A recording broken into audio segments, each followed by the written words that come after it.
los siguientes materiales audiovisuales, a modo de guía y de manera sintética, tu docente, la doctora Paula Gallo Puló, explicará temas fundamentales para la materia Derecho Civil. En esta videoclase, tu docente desarrollará prueba, forma y efectos, instrumentos públicos e instrumentos privados, temas correspondientes a la sexta unidad del programa. Es fundamental que puedas revisar previamente módulo y bibliografía indicada en la cátedra. Buenas tardes, soy la profesora Paula Gallo Puló y les voy a dar contenidos relativos a la materia de Derecho Civil. En este encuentro vamos a ver el tema correspondiente a instrumentos públicos e instrumentos privados.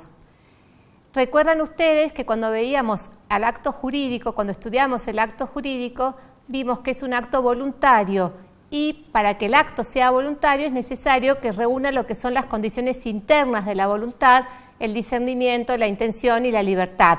Pero además es necesario que esa voluntad se manifieste, se exteriorice, se dé a conocer. No produce ningún efecto la voluntad que se quede en el fuero interno de una persona, porque para que produzca efectos en el campo de lo jurídico es necesario que se exteriorice, que se manifieste, que se dé a conocer. Y siempre esa exteriorización, esa manifestación va a ser a través de alguna forma, ya sea en forma verbal, en forma escrita, por instrumentos públicos, por instrumentos privados. Eso es lo que vamos a ver en esta clase. Dentro de lo que es la forma de los actos jurídicos, en los casos en que la ley establece o las partes así lo convienen, que sea por escrito, tenemos dos posibilidades, que se realice bajo la forma de un instrumento público o de un instrumento privado. Siempre que hablamos de instrumento hacemos referencia a un documento, a algo que está escrito, es una manifestación escrita de la voluntad. Dentro de lo que son los instrumentos privados, tenemos que el instrumento privado pertenece al género de los instrumentos particulares. Como lo dice el término, son instrumentos, documentos celebrados entre las partes, entre los particulares. Por eso se llaman instrumentos particulares. Estos instrumentos particulares pueden ser firmados o no firmados. Cuando son firmados, les damos el nombre de instrumentos privados. Es decir, el instrumento privado es un instrumento particular firmado.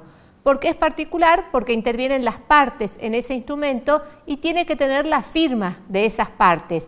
Ese es el instrumento privado. Ahora, el instrumento particular no firmado es otra especie. Es un documento entregado entre las partes, entre los particulares, que no tiene la firma de los particulares. Por ejemplo, un instrumento particular puede ser la entrada a un cine o a un espectáculo público, un ticket, una factura, cualquier tipo de documentación que se entregan entre las partes pero que no tiene la firma de las partes. Cuando está firmado, entramos ya a lo que son los instrumentos privados, que son documentos otorgados por las partes con la firma de las partes. Eso es lo que caracteriza el instrumento privado. Bueno, cuando hablamos de que tiene que tener la firma de las partes, la firma es como una persona acostumbra a firmar o asignar sus documentos. No vale como firma la inicialización. Hay ciertos casos en que se realiza un documento y se colocan las iniciales. Ahora, si las iniciales son una forma de firmar de esa persona, sí va a valer como firma. También vale como firma la impresión digital.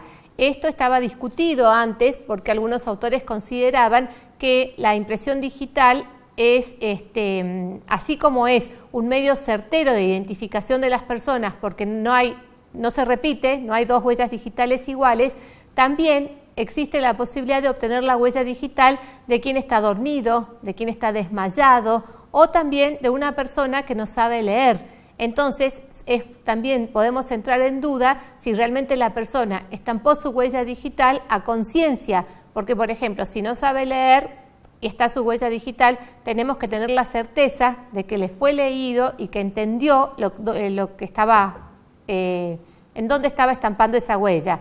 Lo mismo el caso de la persona que está dormida o desmayada. Pero bueno, actualmente el código admite la posibilidad de que se coloque la huella digital. Es necesario que se otorgue siempre, en el caso de los instrumentos privados, lo que se denomina doble ejemplar. Decimos doble, pero podría ser triple o múltiple ejemplar según cuántas partes intervengan en la celebración del acto jurídico. Lo importante es que cada una de las partes tenga su ejemplar con la firma de las otras partes, porque de esta forma, digamos, yo no voy a desconocer la existencia del documento privado, pero sí podría suceder que alguna de las otras partes la desconozca, entonces es importante que cada parte tenga su ejemplar con la firma de los otros. Por eso ustedes habrán visto en muchos casos en donde se celebra un instrumento privado, se documenta en un instrumento privado algún acto jurídico y al final se establece que se extienden 2 o 3 ejemplares de ese mismo documento.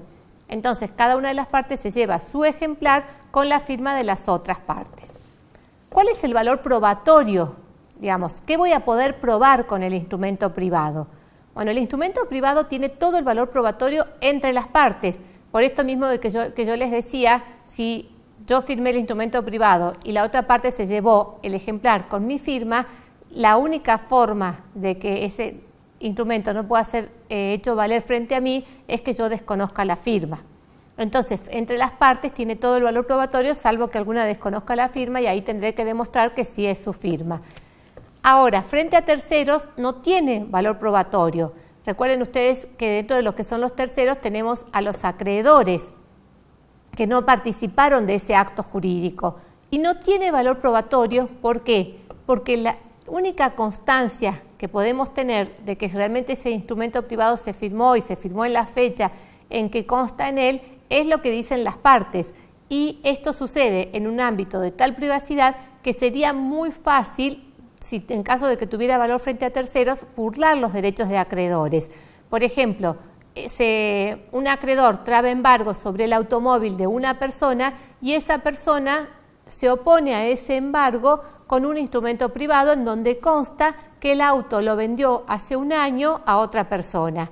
En ese caso sería fácil, como les decía recién, burlar los derechos de ese tercero, que en este caso del ejemplo es un acreedor. Entonces no tiene valor, porque ¿qué constancia tengo de que efectivamente lo vendió? Solamente la firma de estas dos personas. En este caso sería muy fácil para ese deudor actuar en connivencia con alguien y hacer aparecer un boleto de compra y venta de un auto en donde figura que hace un año lo vendí. Ya no está en mi patrimonio, lo vendí a alguien. Bueno, no. Además de que en el caso concreto del auto necesito hacer todos los trámites correspondientes con la intervención del registro del automotor para que pueda producir efectos frente a terceros y mediante los formularios legales. Entonces, no tiene valor frente a terceros. Para que tenga valor probatorio, para que yo pueda probar que es cierto y que existe el acto jurídico que consta en ese instrumento privado, es necesario que el instrumento privado adquiera fecha cierta. ¿Qué es esto de fecha cierta?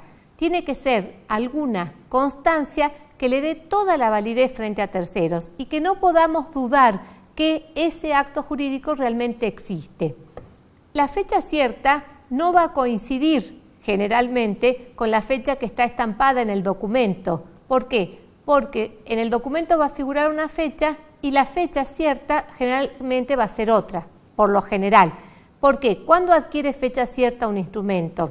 El código dice en el artículo 317, en el actual Código Civil, en el artículo 317 establece: la eficacia probatoria de los instrumentos privados reconocidos se extiende a los terceros desde su fecha cierta.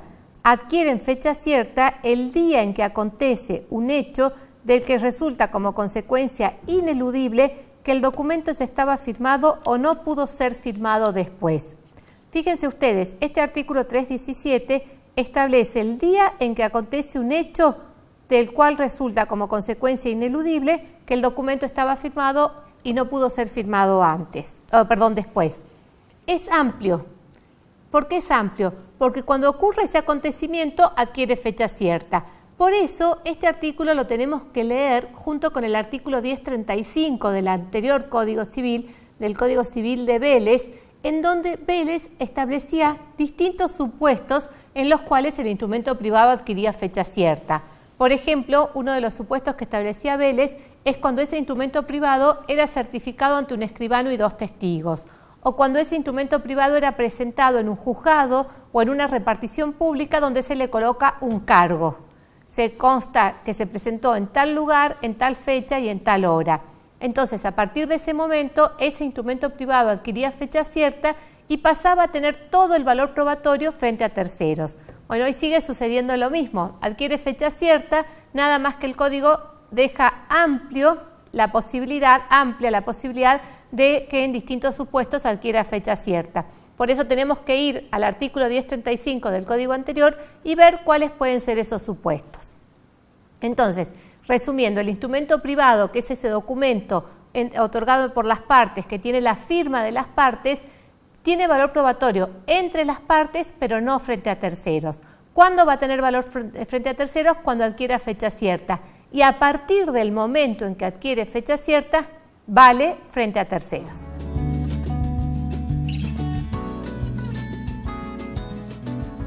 Frente a los instrumentos privados tenemos los instrumentos públicos. A diferencia de los instrumentos privados, en los instrumentos públicos interviene siempre un oficial público. Y el oficial público es depositario de la fe pública. Por eso, el instrumento público, como vamos a ver enseguida, tiene todo el valor probatorio. ¿Por qué? Porque interviene un oficial público que puede ser un funcionario público, puede ser un escribano público. Entonces, de lo que ellos dejan constancia, tenemos toda la certeza, en principio, de que eso sucedió tal cual consta en el documento público. El código establece cuáles son instrumentos públicos en el artículo 289. Acá también hay una diferencia con el código de Vélez, porque este artículo 289 enumera los instrumentos públicos y es muy genérico. En el código de Vélez, en el artículo 979, había una enumeración de muchísimos casos. En cambio, esto es más general y comprende todos esos casos del 979. Son instrumentos públicos las escrituras públicas, los instrumentos extendidos por escribanos o funcionarios públicos y títulos emitidos por el Estado Nacional, Provincial o la Ciudad Autónoma de Buenos Aires. Para que el instrumento público sea válido, tiene que ser otorgado por un oficial público que tiene que tener competencia y capacidad para otorgar ese instrumento público y de acuerdo a los requisitos legales establecidos para cada caso. Un ejemplo de instrumento público, es la escritura pública que la otorga un escribano público. Las partidas de nacimiento, todas las actas extendidas en el registro civil, un expediente judicial, la resolución que dicta un juez, cualquier resolución que dicte algún funcionario de la administración pública, todos esos son instrumentos públicos. Y un documento nacional de identidad, por ejemplo, es un instrumento público, tiene que tener la firma del oficial público y, como les decía recién, el oficial público tiene que tener competencia y capacidad. La capacidad propia para el cargo de que se trate y también la competencia.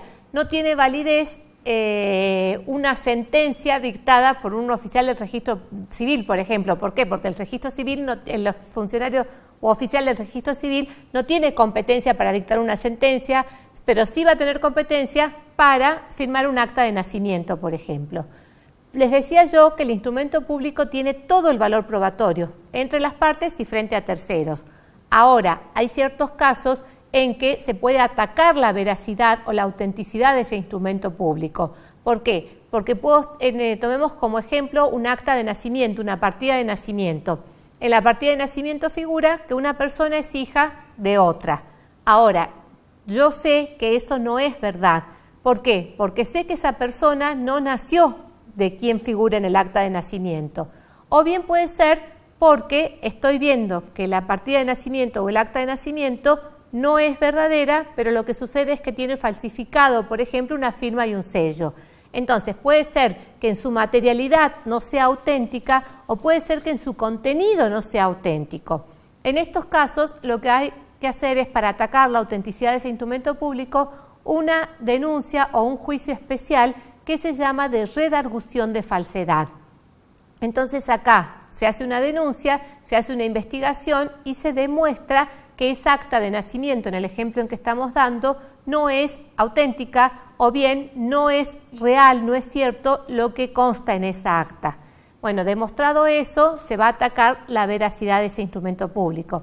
Pero sí, fíjense la diferencia, el instrumento público tiene todo el valor probatorio. Por eso, la única forma de atacar su autenticidad o la veracidad de su contenido es por un juicio especial que se llama de redargución de falsedad. En cambio, como veíamos antes, el instrumento privado no tiene valor frente a terceros. Necesita, para tener valor probatorio frente a terceros, adquirir fecha cierta. Les decía yo también que uno de los principales instrumentos públicos son las escrituras públicas, que son otorgadas por los escribanos públicos, que son depositarios de la fe pública, y además de tener un título profesional que lo habilita para ejercer la profesión, tienen que también tener un registro que es otorgado por el Poder Ejecutivo y se establece la cantidad de registros en función de los habitantes del lugar. Bueno, se otorga ese registro a los escribanos, que además también van a tener que realizar cumplir con todos los requisitos establecidos por la ley con respecto a las escrituras. Tienen que hacer una protocolización, seguir un orden, las escrituras no pueden tener tachaduras, hay que salvar las enmiendas que se realicen y bueno, muchísimos otros requisitos en cuanto a la formalidad de esas escrituras públicas. Bueno, entonces, como para hacer un cierre, tenemos dentro de lo que es la forma del acto jurídico, cuando se opta o se realiza el acto jurídico a través de la forma escrita, puede ser por un instrumento privado o por un instrumento público. El instrumento privado es entre las partes y con su firma. Vale entre las partes, pero no frente a terceros. Para tener valor frente a terceros, necesita fecha cierta y va a tener ese valor a partir del momento en que adquiera fecha cierta. Por su parte, el instrumento público se realiza siempre con la intervención de un oficial público. Tiene todo el valor probatorio y la única forma de atacar su autenticidad o la veracidad de su contenido es a través de un juicio especial que se llama de redargución de falsedad. Bueno, esto en cuanto al tema instrumentos privados e instrumentos públicos. Muchas gracias y buenas tardes. La materia de Derecho Civil te introduce en los conceptos fundamentales de las ramas principales del derecho civil. Dada la estrecha relación que existe entre el derecho y el ejercicio de cualquier actividad económica, constituye una exigencia profesional que puedas contar con el conocimiento básico e integral del derecho civil. El derecho civil es el conjunto de normas jurídicas y principios que regulan las relaciones personales o patrimoniales entre personas privadas o públicas, tanto físicas como jurídicas, de carácter privado y público, o incluso entre las últimas siempre que actúen de provistas de imperium, desde que nacen hasta que se mueren o extinguen. Teniendo en cuenta las profundas transformaciones que ha sufrido el derecho civil a partir de la histórica unificación del Código Civil y Comercial que produce, parafraseando al profesor Lorenzetti, la constitucionalización del derecho privado, generando una articulación notable entre lo individual y lo colectivo, entre lo público y lo privado.